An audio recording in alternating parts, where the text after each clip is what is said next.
Good evening. You're watching Newsx at 5 p.m. I'm Akshay Tandon. Let's begin with a Newsx exclusive. Newsx has exclusive details on an alleged government tobacco lobby nexus. This is a nexus that is costing the lives of India's most vulnerable, the poor, and the country's youth.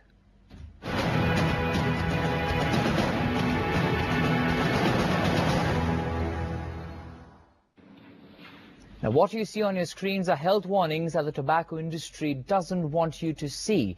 These are pictorial warnings that should be on a cigarette pack and tobacco packets, but they are not being published. Why? There appears to be a deliberate attempt to make sure you don't see any of these. Despite a Supreme Court order on the more effective warnings being used, little is being done to implement this. Instead of the gory warnings, which are known to create awareness and subsequently save lives, the government is dragging its feet on using effective warnings. On your screens are the relatively sanitized ones being used, as opposed to the warnings that would make people think 10 times about smoking or chewing tobacco.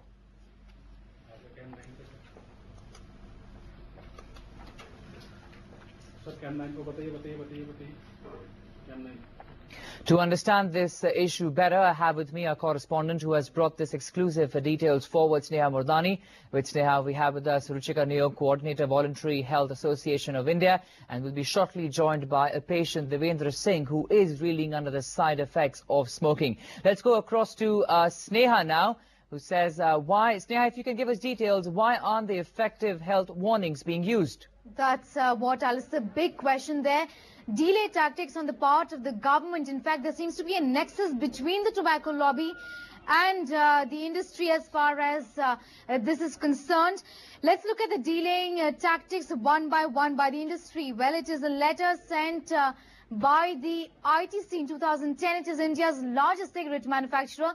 ITC asked the government to delay the introduction of the gory warnings. Let me also tell you that they've also been asking the government to delay rotation of those warnings. Of course, the Supreme Court has said that those warnings need to be delayed, need to be rotated every year. And the ITC has actually asked for a 5-year period. Also, they claim other countries have given at least a year and a half to bring about the change. Let's look at the delaying tactic number 2. This letter written by the Bidi Manufacturers Association also asked for more time to bring in the pictorial warnings. They claimed that if fewer people use the product, it would mean the loss of employment for millions of Bidi rollers. So this is what Bidi Manufacturers Association of India is telling the government, that you have to think about the livelihood of actually 36 million Bidi workers in the country. So these are the tactics being used by the industry to pressurize the government not to bring in the notified, gory, effective pictorial warnings that are used globally everywhere, including countries like Nepal and Bangladesh. Of course, in our country, the pictorial warnings that you see on your cigarette packets and on your gutka packets are anything but effective. So, Sneha, that clearly establishes the delaying tactic by the industry, but what has the government done about this till now? Well, exactly, Akshay, the government has been sitting on this for quite some time now. Let me tell you that the Supreme Court had clearly said that every year these warnings have to be changed. It was an order by the Supreme Court. The cabinet meeting, which was held in December 2010, clearly went on to say that they want to rotate the warnings only after 2 to 3 years. And also they're going to give the industry the liberty and the flexibility to choose from these warnings. The industry, of course, is saying that it really is going to bring down tobacco consumption. What about the livelihood of millions of people working in this industry? And they need a lot of time to change these warnings on the cigarette packets. Of course, experts would tell you that they do not need as much time as they're demanding. And this is what the industry is saying, that they need more time. It is going to cause a loss to them. And also the livelihoods of several people working in the industry is under question. Right. Sneha, do stay with us. We also have our colleague Alison D'Souza who's joining us from the newsroom for more input. So before I come to you, Alison, let's go across to our guest who's with us here in the studio. Ruchika, why do you think there is this delay in bringing about effective warnings? As Sneha was just saying, and it's very correctly so, that there is apparently a nexus between the very powerful tobacco lobby and the government. See, all the time they are pressurizing. There have been so many representations sent to the government from the different sections of the tobacco industry, using all kinds of excuses. They say that they do not have, that the time is not enough. They use this, the other excuse of saying that, it's affecting the life, or will affect the livelihoods of so many BD workers. But on the other hand, if you see, right, they get enough time to... All right, Ruchika, let's also take a look at now how the government has been slow to bring about the change we are talking about. Even 2 years after the warnings were notified by the Supreme Court, we have a letter from the Law Minister sent to Health Minister in 2010. The Law Minister forwarded all the concerns of the tobacco lobby. He urged the Health Minister to keep all this in mind before taking any decision.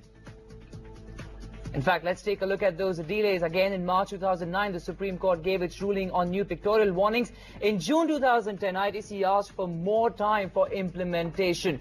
But 2 years later, we see that still nothing has been done about it. The old warnings continue to stay. In fact, let's go across to my colleague, Alistair, now, who will tell us about the bigger picture with this story. Alistair. Indeed, Akshay, there is a bigger dimension to this entire story. Why exactly are we saying the government is dragging their feet? There are allegations of a conflict of interest. One must understand there's a group of ministers for tobacco which would look into interests, of course, as far as the tobacco problem goes. But unfortunately, there's, as we mentioned here, a conflict of interest of those ministers on that panel. You have Praful Patel, you also have Pranab Mukherjee, and you have Jayapal Reddy. Now, the problem really with that is that all three ministers really come from a BD rolling bells. So the problem with that really is that entire conflict of interest as far as whether they would be putting forth their interests, the interests of the BD rolling belt, or will they be in fact putting forth the health of our nation first? All right, Alistair, they're telling us about the GOM over there. But let me ask you, Ruchika, now, do the ministers in the GOM clearly, what Alistair is pointing out, has those vested interests, and that's the reason why we are looking at the government not taking these initiatives? Well, obviously, it seems like that. It's very apparent because, you see, the warnings, India has ratified the FCTC. According to the FCTC, Article 11, we are supposed to rotate the pictorial warnings every 12 months. And even though that was due in June 2010, it did not happen. It was supposed to happen in December 2010. It didn't happen. And right now there's this whole thing about it being rotated after 2 years, whereas there is a field testing done of stronger, more harsher pictorial warnings, and it clearly shows that 98% of the respondents said that, the picture that finally got notified of that cancer-ridden mouth, they said that when we see this picture, this is the picture that they selected, and many of them said that after seeing this picture, we cannot eat our meals. All right, so but let me ask you this question about the argument that the companies are putting forth, the manufacturing companies. They are saying that they need a certain amount of time, which they're not being provided with, and thus they cannot bring about the change in the pictures. Would you agree with that? No, we don't agree with that, in the sense that they have been given ample time.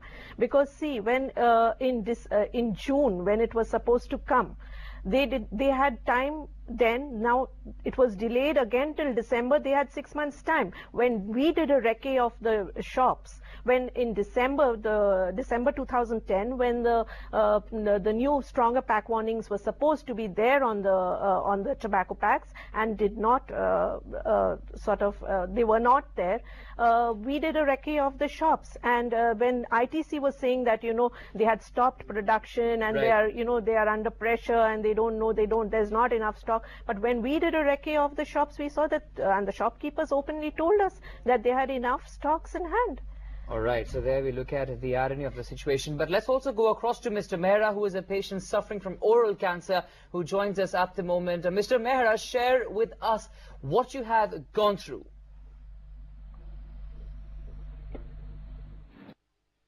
I have been eating tobacco for last 25 years under the impression that because of eating very good brand of tobacco and the pan products, you do not get this cancer disease.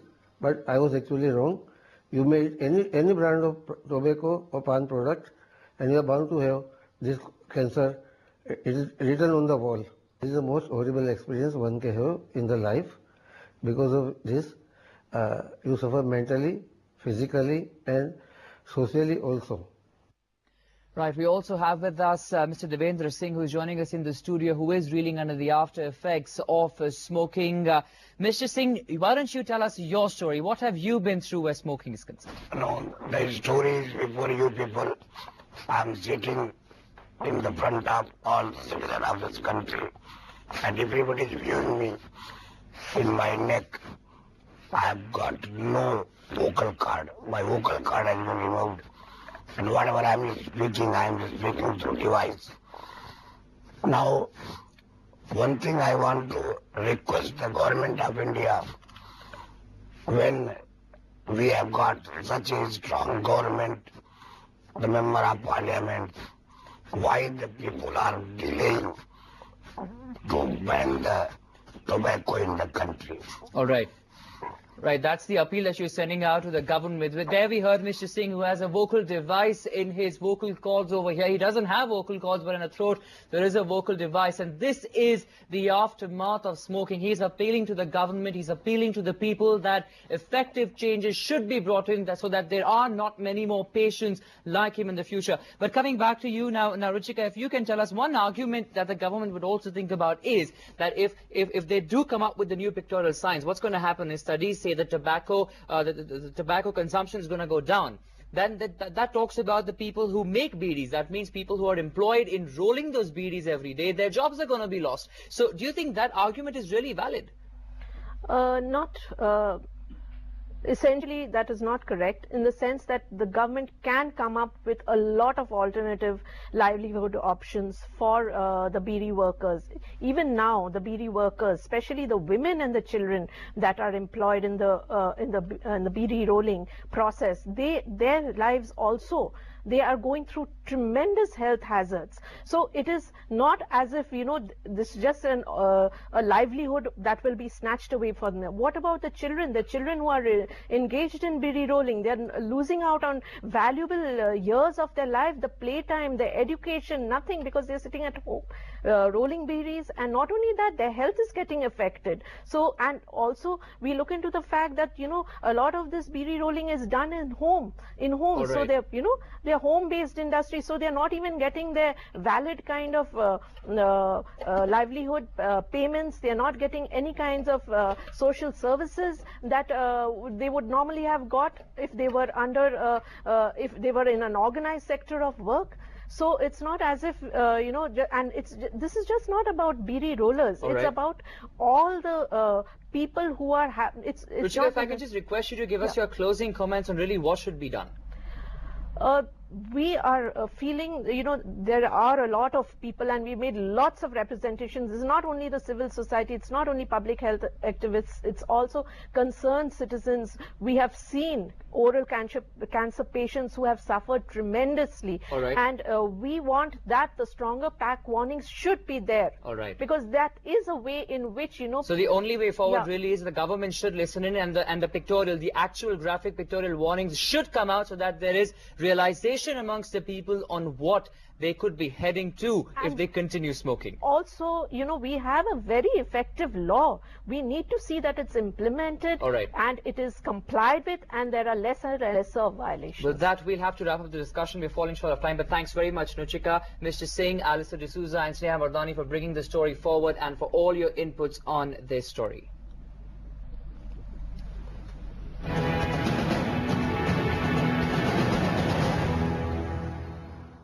With that, we will step into a short break. More updates coming up in just a few minutes.